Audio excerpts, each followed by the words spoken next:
வணக்கம் நண்பர்களே, தமிழ் பிளாசம் சேனலில் எக்லெஸ் கிறிஸ்மஸ் ப்ளம் கேக் எப்படி செய்கிறதுன்னு பார்க்கலாம். ஆரஞ்சு பழத்தை கட் பண்ணி நம்ம ஜூஸ் எடுத்துக்கலாம். பெரிய ஆரஞ்சாக இருக்கிறனால 2 ஆரஞ்சு எனக்கு தேவைப்பட்டுச்சு. சின்ன ஆரஞ்சாக இருந்ததுன்னா நீங்கள் 1 கப் அளவுக்கு நீங்கள் ஆரஞ்சு எடுத்து ஜூஸ் புழிஞ்சிக்கோங்க. ஃப்ரெஷ் ஆரஞ்சு இல்லைன்னா கடையில் வாங்கி கூட அந்த ஜூஸ் நீங்கள் எடுத்துக்கலாம். 1 கப்பு 250 ml. இப்போ அதை நல்லா இந்த மாதிரி புழிஞ்சு எடுத்துக்கலாம். பாருங்கள், நல்லா புழிஞ்சாச்சு. இப்போ டேட்ஸ் 20 டேட்ஸு உள்ளே இருக்கிற கொட்டையெல்லாம் நீக்கிட்டு இந்த மாதிரி கட் பண்ணி வச்சுருக்கேன். இதையும் இதில் சேர்த்துக்கலாம்.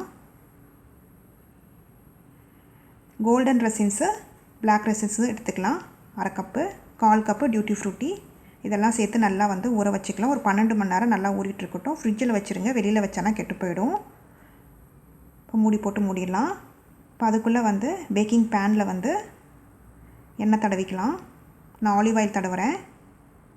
சைடில் எல்லா பக்கமும் தடவிக்கலாம். மேலே பேக்கிங் ஷீட் வச்சு அது மேலேயே எண்ணெய் தடவிக்கலாம்.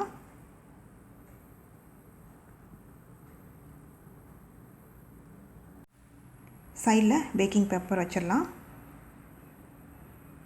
இதுலேயும் எண்ணெய் தடவிக்கலாம். அப்போ தான் ஈஸியாக எடுக்க வரும்.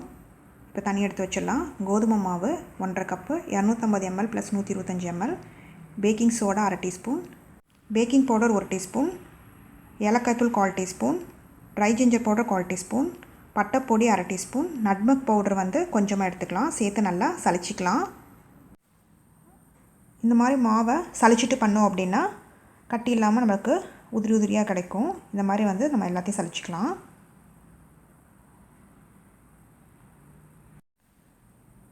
நல்லா சலிச்சாச்சு. இப்போ பாதாம், பிஸ்தா, முந்திரி கட் பண்ணி வச்சதை போட்டுக்கலாம். போட்டு நல்லா கலந்துக்கலாம். அந்த மாவில் இப்படி கலக்கிறப்போ கீழே அடியில் தங்காத நட்ஸ் எல்லாம் ஈவனாக டிஸ்ட்ரிபியூட் ஆகிருக்கும். இந்த மாதிரி கலந்து எடுத்து வச்சுக்கலாம். இப்போ இன்னொரு பவுலில் ஆலிவ் ஆயில் 125 ml 1/2 கப்பு, நாட்டு சக்கரை 1 கப்பு 250 ml இதை சேர்த்து நல்லா கலந்துக்கலாம். கட்டி இல்லாமல் நல்லா கலந்து விட்டுக்கோங்க.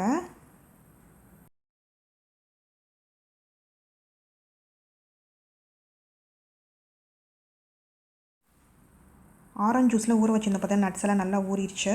ரூம் டெம்பரேச்சரில் தான் இருக்கணும், அப்படிலாம் கேக் ஒழுங்காக வராது. இதையும் போட்டுக்கலாம். போட்டு நல்லா கலந்துக்கலாம்.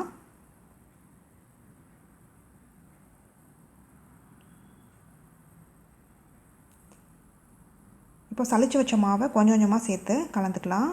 ஒரே அடியாக நீங்கள் போடாதீங்க, கொஞ்சம் கொஞ்சமாக தான் இந்த மாதிரி கலக்கணும். ஒரு பக்கமாக கலந்து விடுங்க.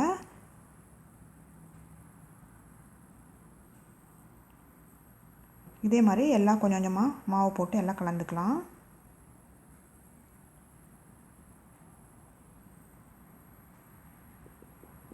எல்லா மாவையும் சேர்த்து கலந்துக்கலாம். மிச்சம் இருக்கிற மாவெல்லாம்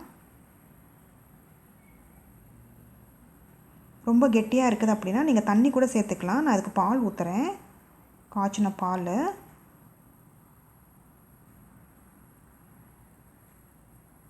அரை கப்பு 125 ml கொஞ்சம் கொஞ்சமாக ஊற்றி கலந்துக்கலாம். நமக்கு எவ்வளோ தேவையோ அவ்வளோ ஊற்றினா போதும், எல்லாம் ஊற்றணும்னு அவசியம் இல்லை.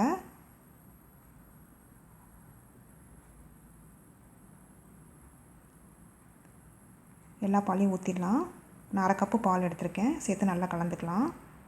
ரொம்ப கெட்டியாகவும் இருக்கக்கூடாது, ரொம்ப தண்ணியாகவும் இருக்கக்கூடாது. இதுக்கு நடுவில் இட்லி பேனை ப்ரீஹீட் பண்ணிக்கலாம். கல்லுப்பு இல்லைனா மணல் சேர்த்துக்கலாம். நான் மணல் சேர்க்குறேன். இதுக்கு மேலே ஒரு ஸ்டாண்டை வச்சு ஒரு 10 நிமிஷம் ப்ரீஹீட் பண்ணிக்கலாம். மூடி போட்டு மூடிடலாம். ஒரு மீடியம் ஃப்ளேம்லேயே ப்ரீஹீட் ஆகிட்டு இருக்கட்டும். கேக் பேட்டரும் ரெடி ஆகிடுச்சு பாருங்கள். இந்த கன்சிஸ்டன்சியில் இருக்கணும். இப்போ க்ரீஸ் பண்ண கேக் டின்னில் ஊற்றிடலாம். கேக் மிக்சர் பாருங்கள், ரொம்ப கெட்டியாகவும் இல்லாமல் ரொம்ப தண்ணியாகவும் இல்லாமல் இந்த பதத்தில் இருக்கணும். 2 டைம் நல்லா தட்டிக்கலாம், அப்போ தான் ஏர் பபிள்ஸ் ரிலீஸ் ஆகும். இட்லி பேன் ப்ரீஹீட் ஆயிடுச்சு. இதில் வச்சிடலாம். 45லேருந்து 50 நிமிஷம் ஆகும் வேகிறதுக்கு. 35 நிமிஷத்தில் எடுத்து பாருங்கள். கத்தி வச்சு குத்தி பாருங்கள் வெந்துருச்சா இல்லையான்ட்டு. அப்படின்னா 10 நிமிஷம் எக்ஸ்ட்ரா வைங்க. எனக்கு 45 நிமிஷம் ஆச்சு கேக் வேகிறதுக்கு. இப்போ எடுத்து பார்க்கலாம். இப்போ கத்தி வச்சு குத்தி பார்க்கலாம். சென்டரில் பாருங்கள் நல்லா வெந்துருச்சு, ஒன்றும் ஒட்டலை. அது மாதிரி சைட்லேயும் குத்தி பார்க்கலாம். பாருங்கள் ஒன்றும் ஒட்டலை. கேக் நல்லா வெந்துருச்சு. இப்போ 1 மணி நேரத்துக்கு அப்புறம் சைடில் இந்த மாதிரி ரிலீஸ் பண்ணிவிட்டு நம்ம கேக் எடுக்கலாம். நல்லா ஆறணும் கேக்கு. இப்போ இந்த டின்லேருந்து எடுத்துடலாம். சைடில் இருக்கிற பேக்கிங் பேப்பரையும் எடுத்துடலாம்.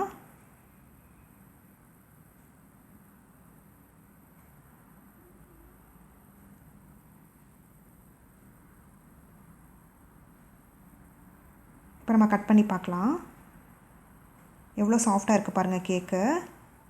இந்த கேக்கு 10லேருந்து 15 நாள் ஏர்டைட் கண்டெய்னரில் வந்து ஃப்ரிட்ஜில் வச்சு சாப்பிடலாம். சுவையான eggless Christmas plum cake ready ஆயிடுச்சு. இந்த ரெசிபியை செஞ்சு பார்த்துட்டு உங்களோட கமெண்ட்ஸ் என்னன்னு சொல்லுங்கள். பிடிச்சிருந்தா லைக் பண்ணுங்கள், ஷேர் பண்ணுங்கள், சப்ஸ்கிரைப் பண்ணுங்கள்.